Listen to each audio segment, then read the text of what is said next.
പരാജിതനായ ഒരുവൻ്റെ പാതകളിലല്ല നാം അനുഗമിക്കുന്നത്, ജയാളിയായ ക്രിസ്തുവിനെയാണ്. അവൻ ജയം പ്രാപിച്ചവനാണ്.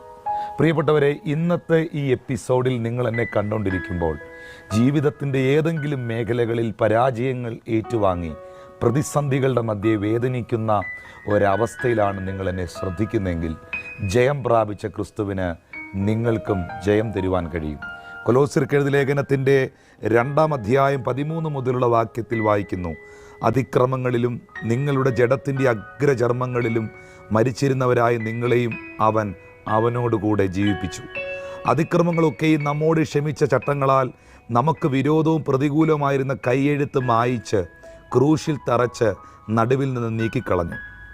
വാഴ്ചകളെയും അധികാരങ്ങളെയും ആയുധവർഗം വെപ്പിച്ച് ക്രൂശിൽ അവരുടെ മേൽ ജയോത്സവം കൊണ്ടാടി അവരെ പരസ്യമായ കാഴ്ചയാക്കി. നമ്മുടെ അതിക്രമങ്ങളെയും നമ്മുടെ പാപങ്ങളെയും നമ്മളോട് ക്ഷമിച്ച് നമുക്ക് വിരോധവും പ്രതികൂലവുമായി പിശാചും മനുഷ്യനും ചേർന്ന് എഴുതി ഉണ്ടാക്കിയിരിക്കുന്ന കൈയെഴുത്തുകളെ, ഡോക്യുമെൻറ്റുകളെ മായിച്ച് ക്രൂശിൽ തറച്ച് അവയെ നടുവിൽ നിന്ന് നീക്കി പരസ്യക്കോലമാക്കി പിശാചിൻ്റെ തലയെ തകർത്ത് ജയോത്സവം കൊണ്ടാടിയ കർത്താവായ യേശുക്രിസ്തു. നമുക്ക് വിശ്വസിക്കാം, നമ്മുടെ ഡാഡി, നമ്മുടെ സ്വർഗീയ പിതാവ്, നമ്മുടെ സ്വർഗസ്ഥനായ പിതാവ് ജയാളിയാകിയാൽ നാമും ജയാളികളാണ്. ജീവിതത്തിൽ നിരാശയിൽ ആരെങ്കിലും എന്നെ കേൾക്കുന്നുണ്ടെങ്കിൽ ഈ വാക്കുകൾ നിങ്ങൾക്ക് പ്രത്യാശ നൽകട്ടെ. വിശുദ്ധ ബൈബിളിൽ രേഖപ്പെടുത്തിയിരിക്കുന്നു, അവങ്കിലേക്ക് നോക്കിയവർ പ്രകാശിതരായി, അവരുടെ മുഖമോ ഒരു നാളും ലജ്ജിച്ചു പോയില്ല. ഈ എളിയവൻ നിലവിളിച്ചു, സകല കഷ്ടത്തിൽ നിന്നും യഹോവ അവനെ വിടുവിച്ചു. എബ്രായർക്ക് എഴുതിയ ലേഖനത്തിൽ പൗലൂസ് പറയുന്നുണ്ട്, ഉയർന്നവൻ താണവനെ അനുഗ്രഹിക്കുന്നു എന്നുള്ളതിന് ഇതിലേക്ക് കയറ്റാൻ കഴിയും. ആ ഒരു അനുഭവത്തിൽ നിന്ന്, ഈ ഒരു തിരുവഴുത്തിൻ്റെ ഭാഗങ്ങളിൽ നിന്ന് നമുക്ക് പറയാൻ കഴിയും, ജയാളിയായ ക്രിസ്തുവിന് എന്നെയും കൈപിടിച്ചുയർത്താൻ കഴിയും.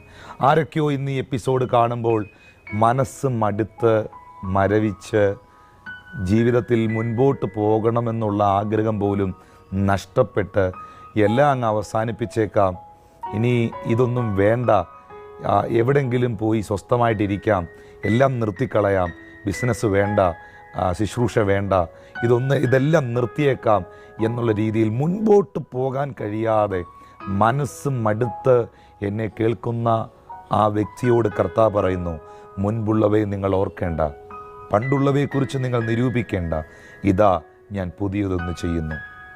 മരുഭൂമിയിൽ ഒരു വഴിയും നിർജ്ജന പ്രദേശത്ത് നീരുറവകളെയും ഞാൻ നിങ്ങൾക്ക് വേണ്ടി തുറക്കും.